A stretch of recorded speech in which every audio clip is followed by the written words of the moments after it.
Guys atom के इस question को देखते हैं। क्वेश्चन नंबर 8 आपके सामने है। 2020 के अंदर 2020 के अंदर ये क्वेश्चन पूछा गया था, तो उम्मीद करता हूँ समझ में आ जाएगा। इजी है।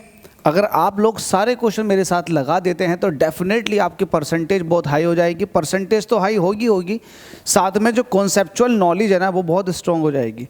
तो चलिए इसको देखते हैं। अब बहुत सारे बच्चे सोच रहे होंगे कि यार ये तो एमसीक्यू कराना शुरू कर देते हैं। भाई एमसीक्यू नहीं हो रहा है, ये पूरा सिलेबस कंप्लीट हो रहा है। एमसीक्यू के बाद शॉर्ट, वेरी शॉर्ट, फिर उसके बाद में लॉन्ग स्टार्ट हो जाएंगे। तो इस क्वेश्चन को देखिएगा। हमसे कह रहा है कि एक इलेक्ट्रॉन है वो अपनी पोजीशन को चेंज कर रहा है। कहाँ से कहाँ तक कर रहा है? वो n=2 से ऑर्बिट आपके पास दूसरी ऑर्बिट से चौथी ऑर्बिट में जा रहा है।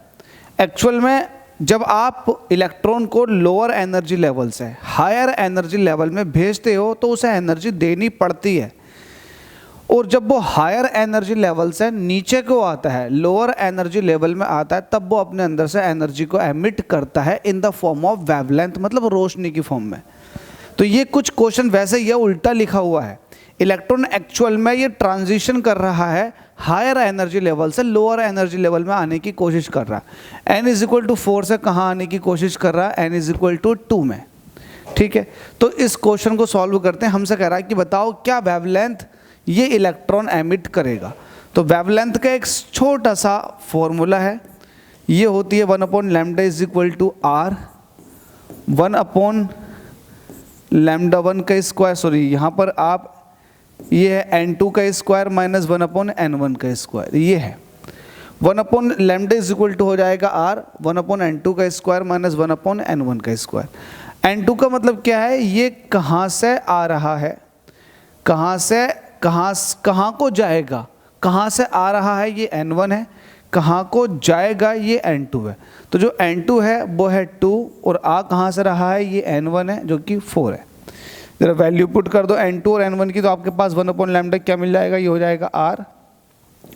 n2 की वैल्यू कितनी? 2, ये हो जाएगा 2 का स्क्वायर माइनस n1 की वैल्यू कितनी है? 4, इसका स्क्वायर। सॉल्व करो, 1/λ हो जाएगा r, ये हो जाएगा 4 और ये हो जाएगा 16। यहाँ पर एलसीएम ले लो, r एलसीएम हो जाएगा 16, 4 चौक 16 और 4 के ऊपर मल्टीप्लाई, क्योंकि 4 चौक 16 होते हैं, जो आता है उसकी मल्टीप्लाई करते हैं इसके ऊपर वाले के साथ। तो 4 आया, 4 की 1 से मल्टीप्लाई करेंगे हो जाएगा 4, माइनस 16 को 16 से डिवाइड करोगे एक बार जाएगा, उस एक की इसके ऊपर वाले से मल्टीप्लाई करेंगे तो आ जाएगा 1। तो यहाँ से थोड़ा सा सॉल्व और कर लो। ये है 1/λ=, ये r ऐसे रहेगा और 4 में से 1 निकालेंगे बचेंगे 3, तो ये हो जाएगा ऊपर 3r divided by 16। Hope so बात समझ में आ गई होगी।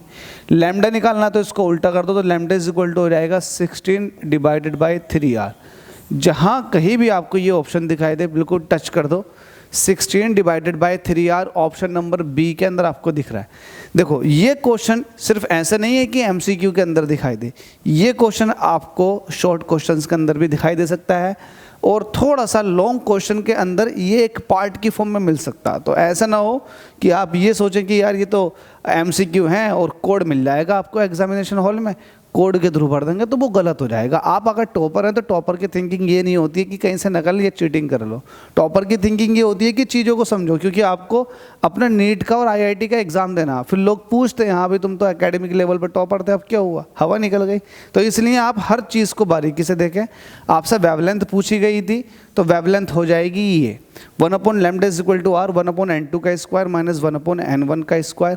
इसको जिस फॉर्मेट में ये क्वेश्चन लिखा हुआ, इस फॉर्मेट में भी बताया जा सकता है कि जो आप एनर्जी दे रहे हो, उस एनर्जी को अगर आप लाइट की फॉर्म में दे रहे हो तो उस लाइट की वेवलेंथ कितनी होगी? तो ये आ जाएगी 16 divided by 3r। Hope so समझ में आ गया होगा। चलिए अगले एमसीक्यू में मुलाकात करते हैं। Thank you so much.